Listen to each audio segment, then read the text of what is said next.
Education centre और मैं हूँ आपकी दोस्त प्रतिभा तिवारी और मैं आप लोगों को हिस्ट्री पढ़ाती हूँ। फ्रेंड्स, आज का हमारा टॉपिक है वैदिक सभ्यता यानी कि सनातन सभ्यता। ये वो सभ्यता है जो आर्यों द्वारा निर्मित की गई थी। जब आर्य भारत में आए थे तो वो अपने साथ जो सभ्यता लेकर आए थे, उनकी जो सभ्यता थी वो वैदिक सभ्यता थी। और फ्रेंड्स, इसी काल में, वैदिक काल में ही वेदों की रचना की गई थी। ठीक है, तो चलिए शुरू करते हैं। इसीलिए इनका जो इस काल का जो नाम है वो वैदिक काल है। वेदों के नाम पर इस काल का नाम वैदिक काल पड़ा है। तो शुरू करते हैं। वैदिक काल के विभाजन से शुरू करते हैं। वैदिक काल को दो भागों में बांटा गया था। पहला आता है हमारा ऋग्वैदिक काल, जबकि ऋग्वेद की रचना हुई थी और जिसका समय है 1500 ईसा पूर्व से लेकर के 1000 ईसा पूर्व तक। और फिर आता है हमारा उत्तर वैदिक काल, और उत्तर वैदिक काल का समय है 1000 ईसा पूर्व से लेकर के 600 ईसा पूर्व तक। ऋग्वैदिक काल का नाम ऋग्वैदिक काल इसलिए है क्योंकि इस समय ऋग्वेद की रचना की गई थी। सबसे प्राचीन वेद ऋग्वेद है और इसकी रचना इसी समय में की गई थी। 1500 ईसा पूर्व में के बीच से लेकर के 1000 ईसा पूर्व के बीच में ऋग्वैदिक काल की रचना की गई थी। और उत्तर वैदिक काल, उत्तर का मतलब होता है बाद का वैदिक काल। तो इसका जो बाकी के वेद थे वो इस समय में उत्तर वैदिक काल में इनकी रचना हुई थी। ठीक है, अब बात करते हैं सभ्यता की। तो आर्यों द्वारा जो निर्मित सभ्यता थी वो वैदिक सभ्यता थी, और आर्यों द्वारा जो विकसित सभ्यता थी वो ग्रामीण सभ्यता थी। मतलब उन्होंने पूरा गांव का माहौल बना रखा था। वो गांव में रहते थे। गांव में जो भी काम होता है, जैसे कि पशुपालन, कृषि, सारा कुछ वो लोग करते थे। तो उनके द्वारा जो निर्मित सभ्यता थी वो थी ग्रामीण सभ्यता। इनकी जो भाषा थी वो संस्कृत थी और इनका जो समाज था वो पितृ प्रधान था। ठीक है, इनका जो समाज था वो पितृ प्रधान था। ऋग्वैदिक काल में एक युद्ध बड़ा फेमस हुआ था जो कि 10 लोगों के बीच में लड़ा गया था। यानी कि एक इंसान 10 लोगों के साथ भिड़ा था और उस इंसान की जीत भी हुई थी। वो युद्ध जो है दशराग के युद्ध के नाम से जाना जाता है। ये बहुत ही इम्पोर्टेंट है। ये क्वेश्चन अक्सर जो है पूछा भी जाता है। तो इसको हम लोग ऐसे लिखेंगे, दशराग के युद्ध का उल्लेख किसमें किया गया है? तो दशराग के युद्ध का उल्लेख दशराग्य के युद्ध का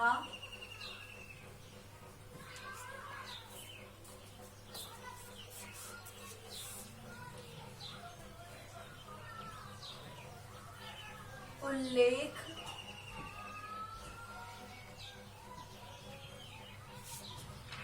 दशराग के युद्ध का उल्लेख ऋग्वेद के 7वें मंडल में, ऋग्वेद के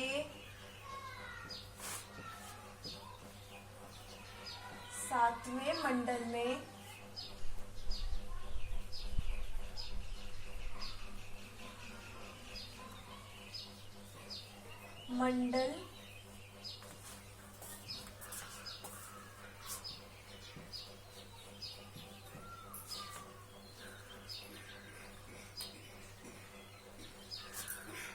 किया गया है।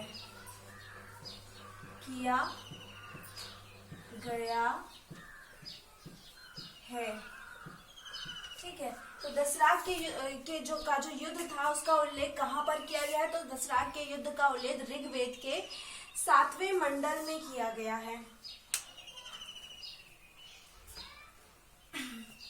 अब क्वेश्चन आता है कि दशराग का युद्ध कहाँ पर हुआ था और किसके बीच हुआ था?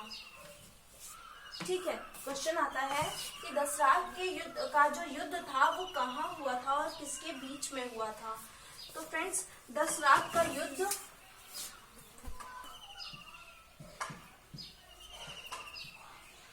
दशराग्य का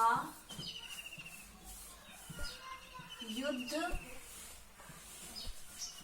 रावी नदी, आज का उसका नया नाम है रावी नदी, और उसका जो पुराना नाम है उस नदी का वो है परुषणी नदी।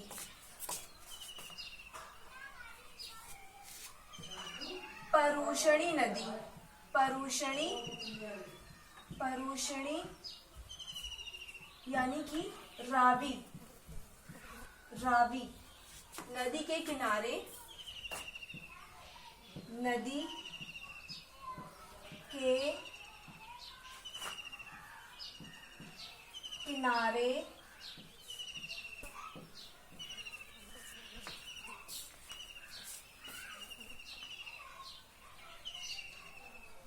सुदास नाम के इंसान और सुदास एवं 10 लोगों के बीच हुआ था, 10 लोगों के बीच हुआ था।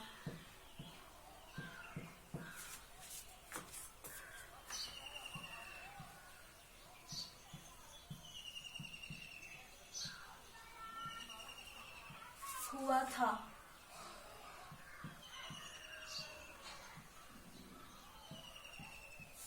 जिसमें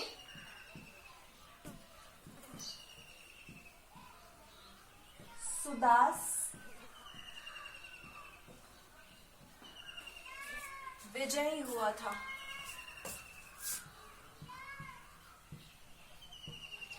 विजयी हुआ था।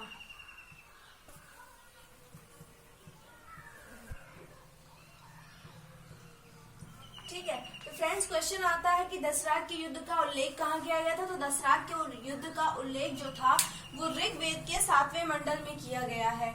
और दशराग का युद्ध कहाँ हुआ था, तो दशराग का युद्ध परुषणी नदी यानी कि रावी नदी के तट पर हुआ था। किसके बीच में हुआ था, सुदास नाम के इंसान और 10 लोगों के बीच हुआ था, जिसमें सुदास की जो है वो जीत हुई थी।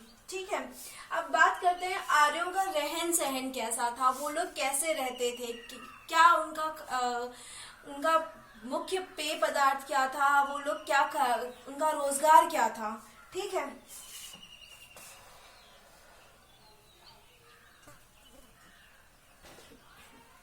तो फ्रेंड्स आर्यों का मुख्य पेय पदार्थ था,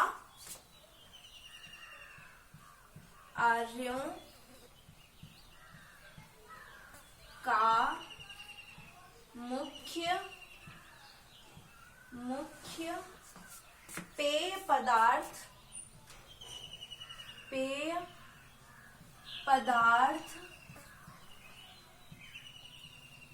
सोमरस था, सोमरस था। एक विशेष प्रकार का खनिज नहीं सॉरी वनस्पति था, वनस्पति रस था, जो कि वनस्पतियों से बनाया जाता था, वो था सोमरस, और आर्यों का मुख्य पदार्थ वही था।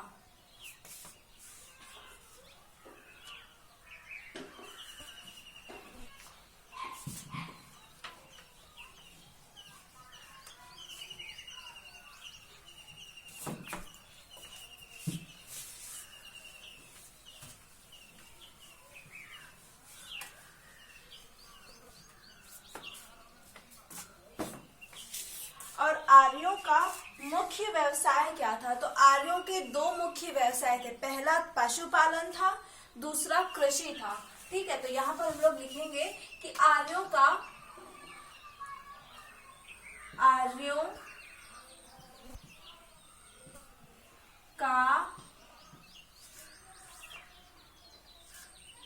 मुख्य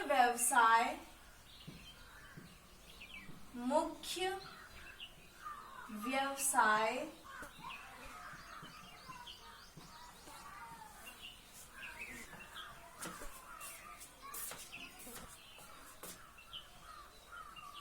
पशुपालन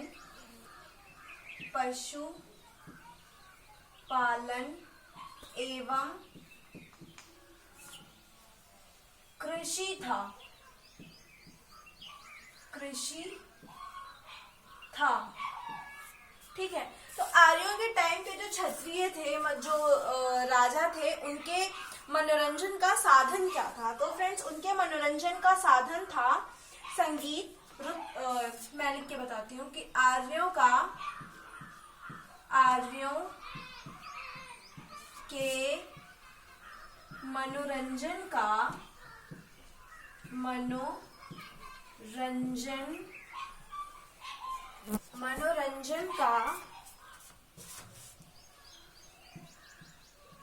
मुख्य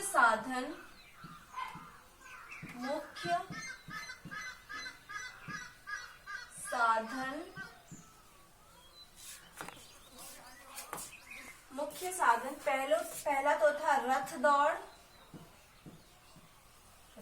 दौड़, फिर है घुड़दौड़,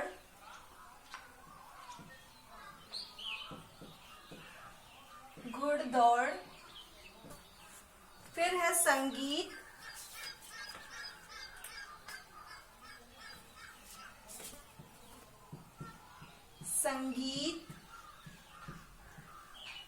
और फिर है द्यूत क्रीड़ा।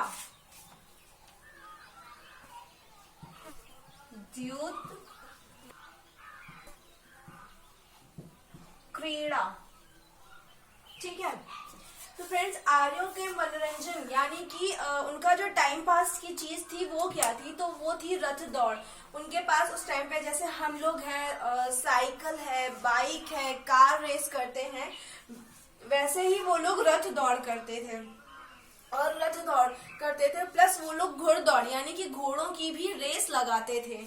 ठीक है, फिर हम लोग हैं फ्री टाइम में म्यूजिक सुनते हैं, तो वो लोग भी म्यूजिक सुनते थे, मतलब कि संगीत, उनके जो संगीतकार थे वो उन्हें संगीत सुनाते थे।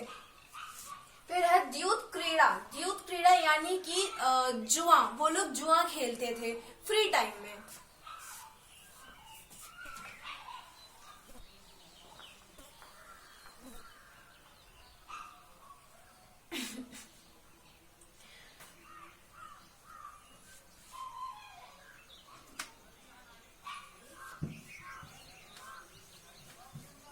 और फ्रेंड्स, इनका जो प्रमुख पशु था, इनका जो फेवरेट था, जैसे हम लोग है कुत्ता पाल लेते हैं, बिल्ली पाल लेते हैं, खरगोश पाल लेते हैं, वैसे ही इन लोगों को घोड़ों का बहुत शौक था। तो इनका जो प्रमुख पशु था वो था घोड़ा। आर्यों का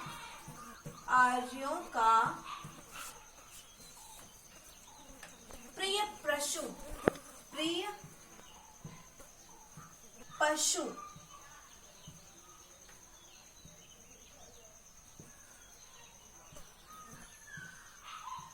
घोड़ा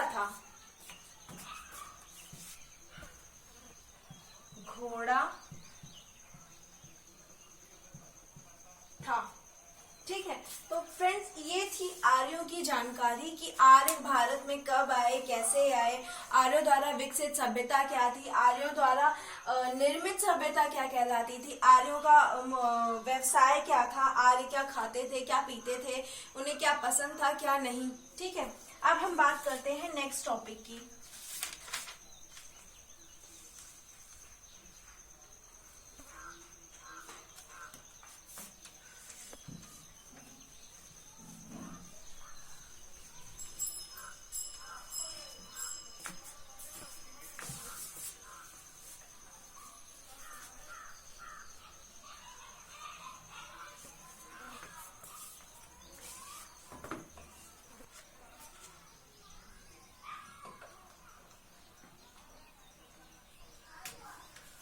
फ्रेंड्स, इसी में जो है वैदिक काल में ही दो संहिताएं यानी कि दो महाकाव्य लिखे गए थे। पहला है रामायण और दूसरा है महाभारत। तो एक क्वेश्चन ये भी होता है कि रामायण और महाभारत किस काल में लिखी गई थी? तो यहाँ पर होगा कि उत्तर वैदिक काल में।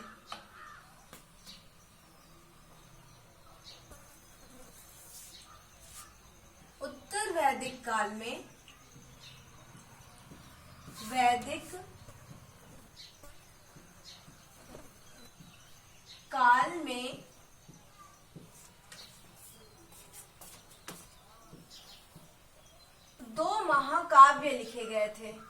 दो महाकाव्य लिखे गए थे।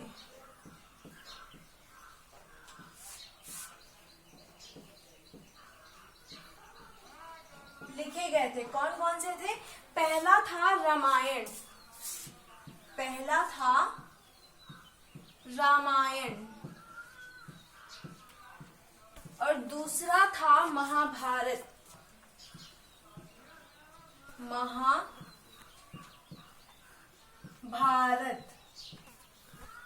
एक क्वेश्चन ये भी आता है फ्रेंड्स कि महाभारत का पुराना नाम क्या था? जो कि सबको पता है कि महाभारत का पुराना नाम जय संहिता था, बाद में उसे बदल करके महाभारत रख दिया गया था।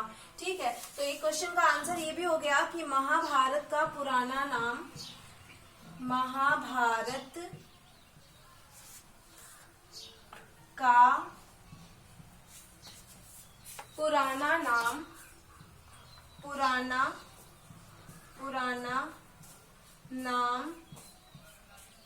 पुराना नाम जय संहिता था। क्या था? जय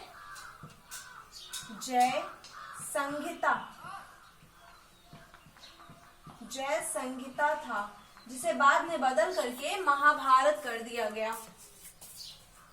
तो फ्रेंड्स, ये तो थी आज की जानकारी, आज का टॉपिक। मिलते हैं नेक्स्ट सेशन में नेक्स्ट टॉपिक के साथ। Thank you.